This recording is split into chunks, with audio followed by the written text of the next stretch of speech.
And let me start by introducing myself. My name is Dr. Mohammed. I'm USMLE certified. I'm also a house officer in Qasr Al Aini School of Medicine, Cairo University.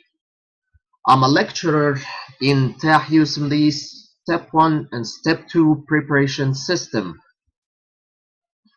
which is actually a USMLE preparation system used by Arab students who are preparing for their USMLE exams. I have 4 years experience in USMLE education. I have many review lectures and revision lectures as well that are available online on the YouTube and on the internet. But they are actually in Arabic. That's what I was studying at the beginning of my lecture.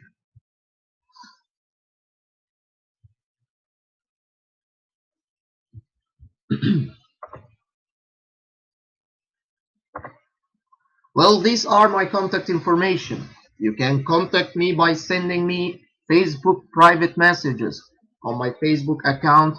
This is the link of my Facebook page. You can add me and send me the Facebook private messages with containing your questions, any question regarding your USMLE preparation plan or even the USMLE exams. I have also this email address at Gmail, but my best way of contact is through Facebook because I'm available on Facebook all the day long. So let's start our lecture by saying what's wrong. What are the mistakes that I can fall in during my USMLE preparation? Well, at first, some people tell you if you start your USMLE preparation, you have to start by reading as much experiences as possible. You can actually spend a month reading and viewing some experience videos of those who scored 260 plus in their USMLE exam, and actually you are confusing yourself because every single person will have his own plan of preparation that made him score his 260 plus. So actually you keep confusing yourself and ask yourself, which plan should I follow? Should I follow this one? Should I follow this one? Should I follow this one? That's why listening and reading many experience could make you confused in how you can prepare for your exam. You have to read and listen to experience. Yeah, that's not wrong, but you have just to read or listen to one or two experiences of one or two persons who scored 260 plus, and actually you should follow one of these plans.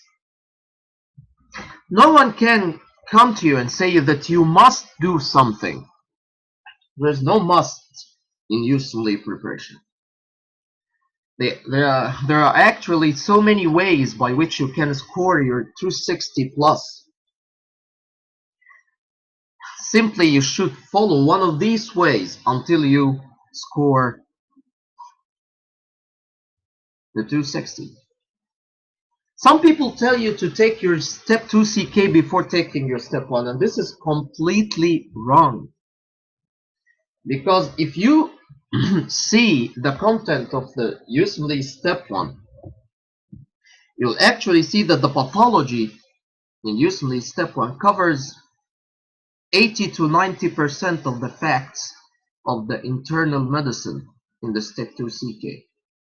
And actually, internal medicine in step 2 CK accounts for about 50 to 60% of the USMLE step 2 CK exam. So if you master your USMLE step 1 and got a 260 plus, you're actually mastered 50 to 60% of the content of the USMLE step 2 CK. But if you begin with your USMLE step 2 CK, it's actually the internal medicine and the pediatrics and surgery don't cover except the facts that are present in just the pathology of the USMLE step 1. So you find yourself facing the biochemistry, the microbiology, the physiology, the pharmacology. So actually the pathology as a material in USMLE step 1 accounts just for 20% of the whole scientific material present in step 1.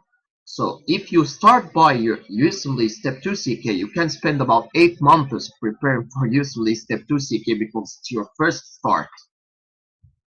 Then you shift to your step 1 and start preparing for step 1 USMLE, so you will also spend another whole 8 to 9 months preparing for your USMLE step 1, actually because you don't know anything about biochemistry or microbiology. These materials are not actually covered in USMLE step 2 CK. So you have to start by your USMLE step 1, master it and get your 260 plus, then head to your USMLE step 2 CK. You will actually see yourself as if you are revising the information of USMLE step 1. So you can finish your step 2 CK preparation within just about 4 months. This is not a lie. 4 months in your USMLE step 2 CK after you finish and master your step 1.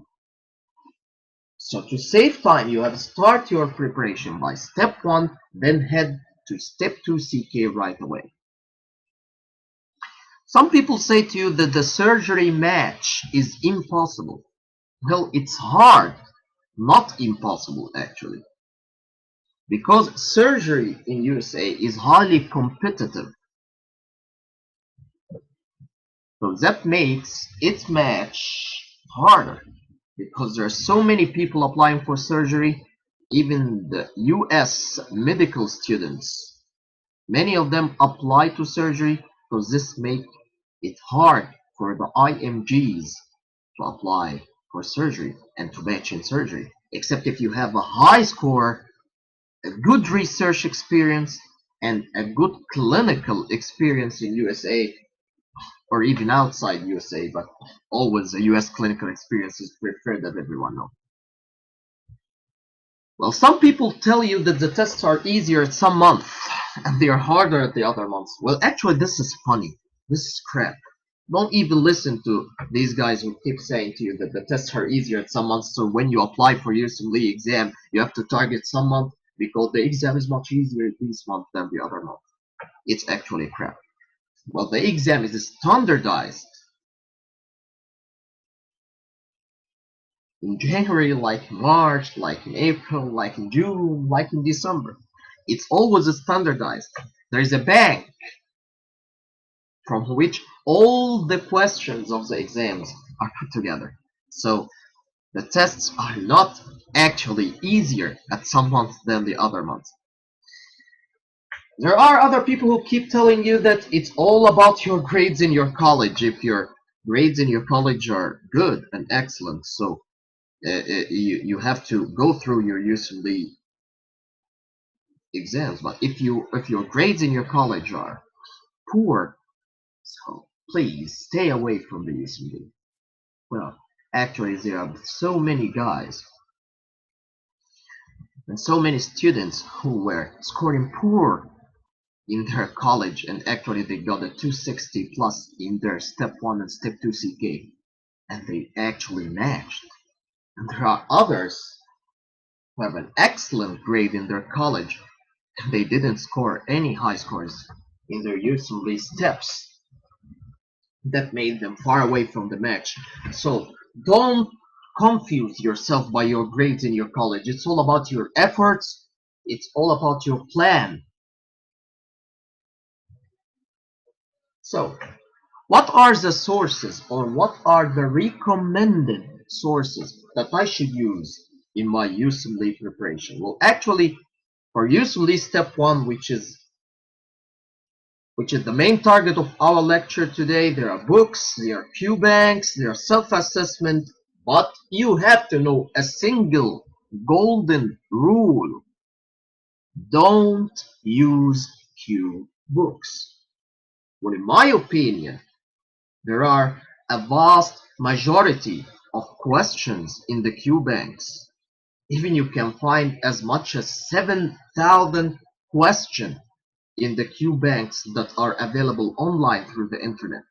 So please stay away from the Q books because they are not regularly updated, no new questions are added, so you have to stay on the track of the target exam oriented questions, which I think the Q banks are the best way for that. Okay, let's start by the books. You have the comprehensive books and the condensed single step 1 USMLE book, which is the first aid. Well, the first aid called by some people of the Bible of step 1. Well, actually it is. It's a condensed single book that covers the whole high yield facts for the USMLE Step 1 exam. There are some other comprehensive books such as the Kaplan Lecture Notes, a book for every subject is present, a book for biochemistry, a book for microbiology and immunology, a book for physiology, a book for pharmacology, etc. There are also some other books that you can use comprehensively, such as the Pathoma books for pathology, Evangelion review book for pathology too, and board review series. But let me just stick to the sources that I recommend to you in your USMLE Step 1 preparation, which are the Kaplan Lecture Notes and the First Aid as a condensed source. The three best Q banks in the play are the USMLE World, the USMLE RX, and the Kaplan Q bank. Well, the USMLE World is the best of the best. I can give it 5 stars. It consists of 2,000 questions. And the USMLE RX and Kaplan Q banks both I will give 4 stars. And the USMLE RX is actually 3,000 questions. And the Kaplan Q bank, as far as I know, is 2,000 questions because a student of mine told me that they recently made 3,000 questions, and I don't know if this is correct or not. Well, the self-assessment models that you will use to assess yourself after you finish your preparation and study are actually the MBME models, the National Boards of Medical Examination. If the board that put the real questions in your real exam.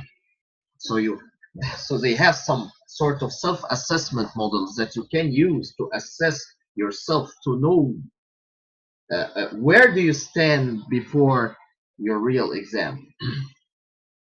We have the details about all of these in a moment. But a golden rule that you have to know, please stay away from the Q books. At least in my point of view. Well, how much time can it take for me to prepare for my USMLE Step 1? Well, actually, it depends on your efforts. Some people finish their USMLE Step 1 in just 3 months. Others finished it in about 10 to 12 months. But the average, as far as I know, is 8 months of condensed, continuous preparation. And that's the golden rule that I want you to know. The key is condensed continuous preparation. You have to keep your study in a continuous way because interruption can return you back to the 0 point. So please stay on the track, keep your study continuous, and keep your study as much condensed as possible. If you can study up to 6 hours daily, study up to 6 hours daily. If you can study up to 8 hours, study up to 8 hours. Just reach your peak, you know. Condense yourself as much as possible. Don't interrupt your study plan.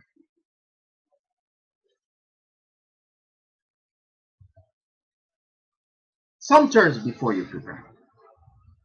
So before you start your USMLE preparation, you have to know what's the difference between a high yield fact and a low yield fact.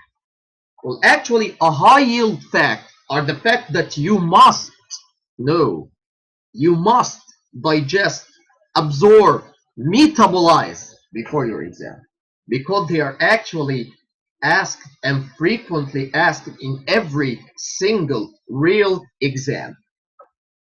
These high yield facts are actually collected in the condensed first aid book of the USMLE Step 1. There are also some other low yield facts that you must know if you want to get a 250 or 260 plus because they are actually asked in the real exam, but not as much frequent as the high yield facts. So if we have a close look at the exam, you can say that every single block of the exam consists of about 46 questions. You can say that 85% of these questions will address the high yield facts and 15% of these questions will address the low yield facts. So if you cover the whole high yield facts, you can get 85% correct of each block in your real exam. This can make you score at the 230s, maybe in the 240s, but if you want to score in the 250s and 260s, you have to go through the low yield facts as well. So what's the required score? Well, actually, the required score depends on the specialty that you intend to match in. Example, for IM, internal medicine, you need a 230 plus. For surgery, you need 240 or 250 plus.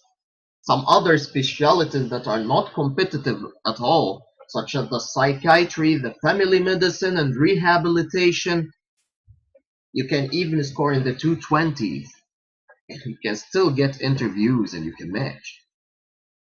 But the golden rule that we have to say about is that you have to target the 250, 260 plus to make yourself in the safe place in your match.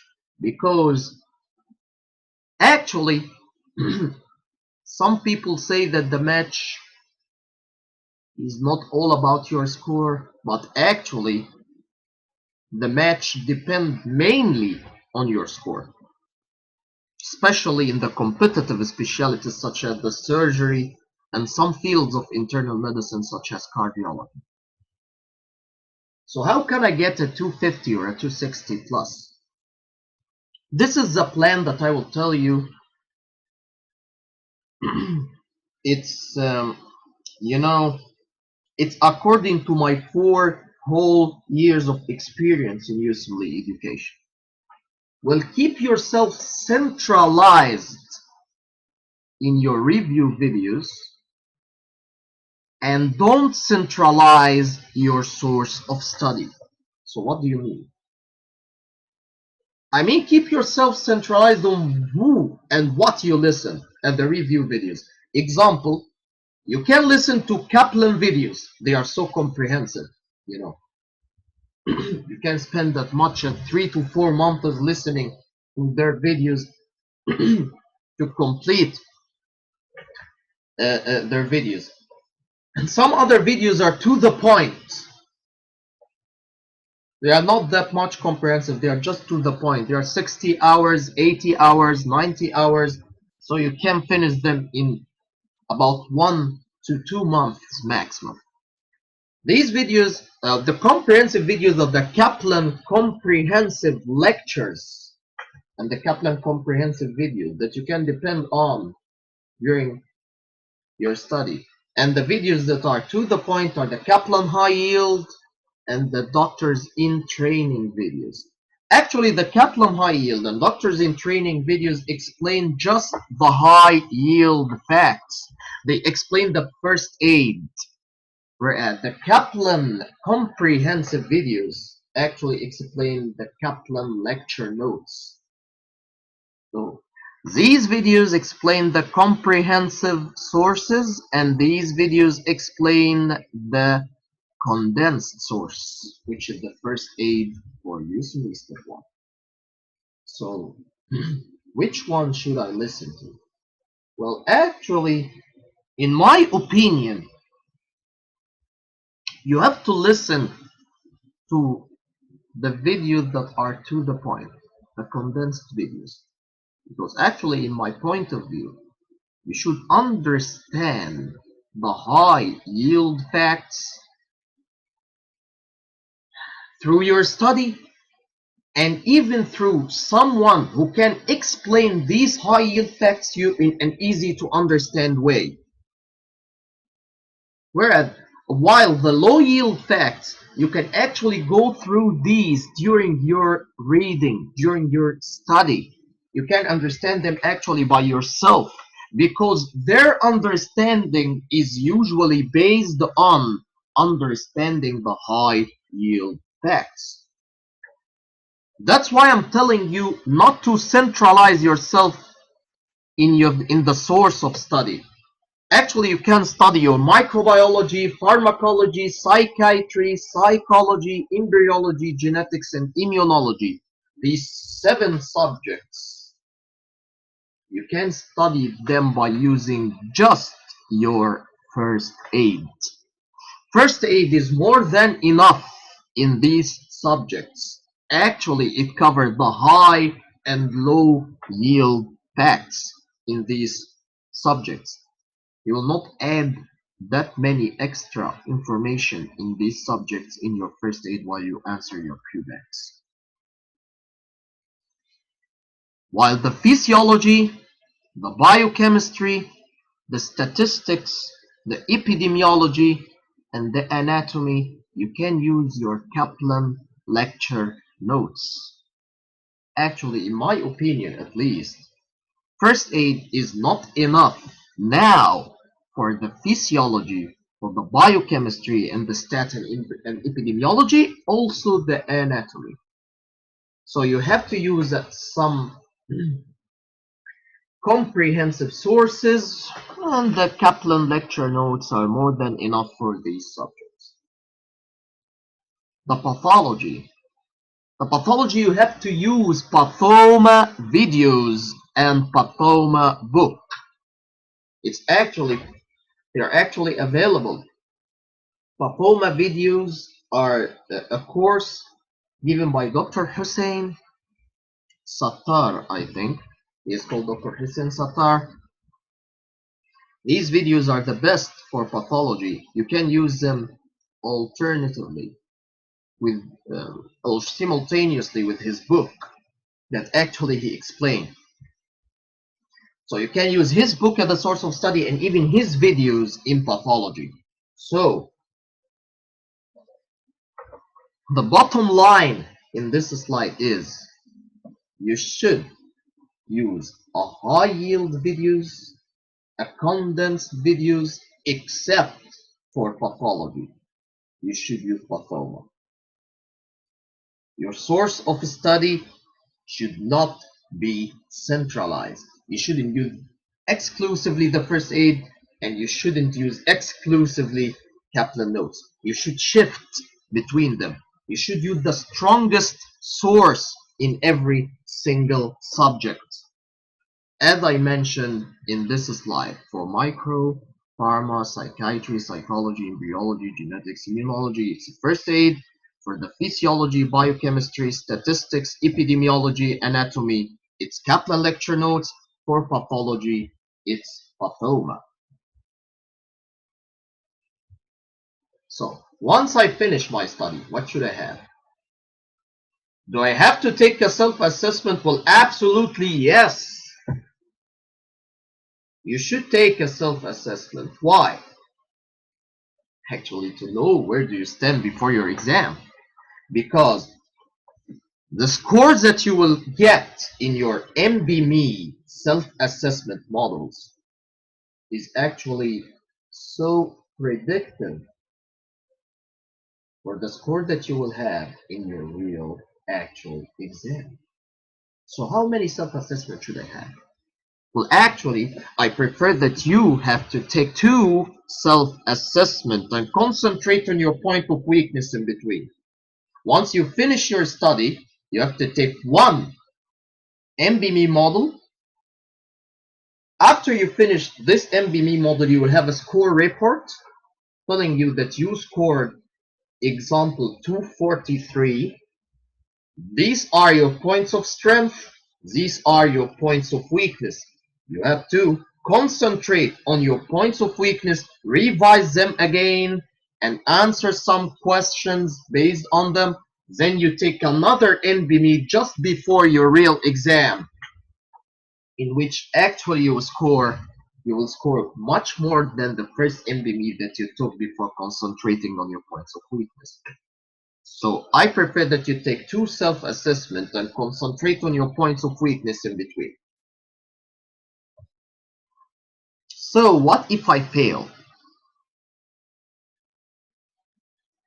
Well, actually, if you failed and your preparation was without a plan, you didn't have an organized plan in your preparation. Never give up. It's not the end. Please retake your exam and make a plan. No problem, because failure is much better than a bad score. You know, the bad score stick to you for a whole 6 years, while failure makes a give for you a second chance and a second try in which you can get a 260 plus. But if you failed and you had an organized plan in your preparation, sorry, please check your IQ, because you can never have an organized plan. I mean an organized, condensed, continuous, uninterrupted plan in your USMLE preparation, and you fail. This is a mess. What are the common mistakes that some people and some students make during the USMLE preparation? Well, entering the exam without self-assessment is a big mistake, actually, because this makes your score unpredictable. You cannot predict your score before you enter your real exam, except after you take a self-assessment telling you what's your predicted score. Also, the improper time management, as I said, condensed, continuous, condensed, continuous. Improper time management, interruption. Interruption. If you interrupt your study for 1 or 2 weeks, as I told you before, it can make you return back to the 0 point. Also, too much confusion. Make it not that easy for you. Yeah. Don't confuse actually yourself. Don't tell you, so now I'm listening to Kaplan high yield videos. Why don't I try to listen to doctors in training? Why don't I try to listen to Kaplan comprehensive videos? Actually, you should have a concentrated plan, a plan that you should follow without any minute of confusion. Too much experiences, as I said before, because this makes you too much confused.